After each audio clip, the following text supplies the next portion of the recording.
O assunto do vídeo anterior foi a resistência interna por pares a novas ideias. Vários exemplos foram apresentados, mas deixamos para hoje um caso histórico famoso envolvendo o médico húngaro Ignác Semmelweis. Na década de 1840, o jovem obstetra Semmelweis trabalhava no Hospital Geral de Viena, uma instituição gigantesca e renomada, pertencente à Faculdade de Medicina da Universidade de Viena, na Áustria.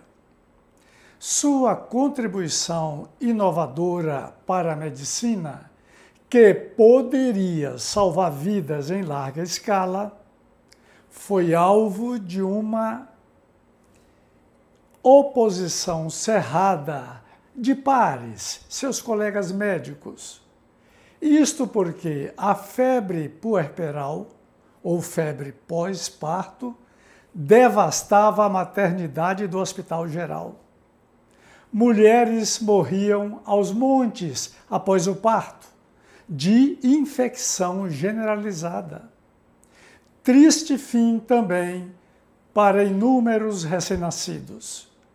A doença fazia muitas vítimas em maternidades de toda a Europa. Mortes que poderiam ter sido evitadas com medidas higiênicas simples. O protagonista desta história, Ignác Semmelweis, surpreendeu os obstetras do Hospital Geral, principalmente os mais velhos, ao descobrir que o problema estava neles próprios e em seus alunos, que lavavam as mãos apenas superficialmente após realizar a necrópsia de vítimas da febre puerperal e, em seguida, examinar o aparelho genital das gestantes e realizar os partos. Eles contaminavam as pacientes em série, ao passar de um leito para o outro, com suas mãos impregnadas de resíduos infectos, originados do manuseio de cadáveres. A primeira clínica da maternidade era assistida por médicos e estudantes de medicina, enquanto que a segunda clínica era assistida por parteiras. Assim, na primeira clínica, a taxa de mortalidade das parturientes chegava a ser 10 vezes maior do que na segunda clínica. É que os obstetras e seus alunos passavam direto da sala de necrópsia para as salas de parto, enquanto que as parteiras não manuseavam cadáveres. Semmelweis instituiu a prática da higienização das mãos com uma solução clorada antes dos procedimentos nas salas de parto. No período em que sua orientação foi seguida, entre 1847 e 1848, a taxa de mortalidade na primeira clínica caiu para um nível equivalente à taxa na segunda clínica das parteiras. Apesar da evidência factual, os obstetras, em geral, não se convenceram de que a redução drástica no número de mortes fora devida à nova regra da profilaxia com cloro. Eles também não admitiam que podiam eles mesmos estar diretamente implicados na transmissão da febre pós-parto e na morte de tantas mães e de seus filhos recém-nascidos. Os doutores pareciam não acreditar no mundo fantástico das criaturas microscópicas. Eles preferiam acreditar em causas misteriosas que não podiam controlar. Frustrado com a incompreensão dos colegas e insatisfeito com as restrições que foram impostas ao seu trabalho no Hospital Geral de Viena, Semmelweis desistiu e voltou para Budapeste no começo da década de 1850. Lá, ele obteve resultados semelhantes aos alcançados em Viena. Mas o problema da desconfiança e da resistência persistiu. Poucos médicos mostraram-se convencidos da validade e da importância de sua descoberta. Incompreendido e atormentado, Semmelweis manifestaria mais tarde sinais de envelhecimento precoce e transtorno mental e terminaria seus dias em um manicômio vienense em agosto de 1865, aos 47 anos. No contexto histórico, antes do advento da microbiologia, ou mais especificamente, antes da teoria dos germes, a causa da febre puerperal, assim como de diversas doenças epidêmicas, era frequentemente atribuída ao chamado miasma, ou seja, ar ruim com emanações nocivas. Conceitos ainda mais vagos e até mesmo místicos, como os de, entre aspas, influências cosmotelúricas e mesmo de aspas, gênios epidêmicos pairando sobre Viena e rondando o Hospital Geral, eram também evocados. Ignaz Semmelweis, claro, não acreditava em nada disso.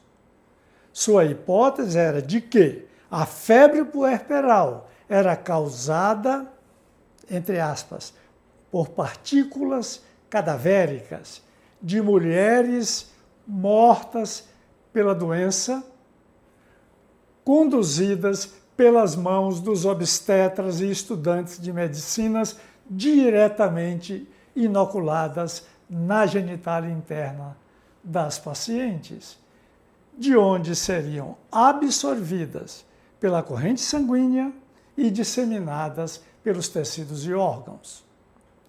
A hipótese de Semmelweis era apoiada clinicamente e, em especial, por dois fatos. Número 1.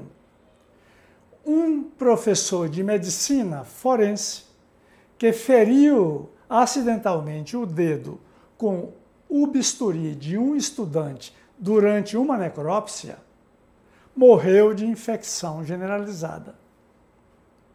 O exame post-mortem mostrou alterações idênticas às observadas nos corpos das vítimas de febre puerperal. 2. O segundo fato, já mencionado, foi a redução drástica da taxa de mortalidade na primeira clínica com a introdução da conduta de desinfecção das mãos. Mesmo com essas evidências clínicas, que fortaleciam sua hipótese, é surpreendente que Semmelweis se recusasse a testá-la laboratorialmente por meio do exame microscópico do material purulento observado nos cadáveres e de experimentos bem planejados com animais. Com os resultados, ele provavelmente teria convencido e calado seus opositores. E mais, poderia ter antecipado o grande Louis Pasteur na teoria microbiana de doenças.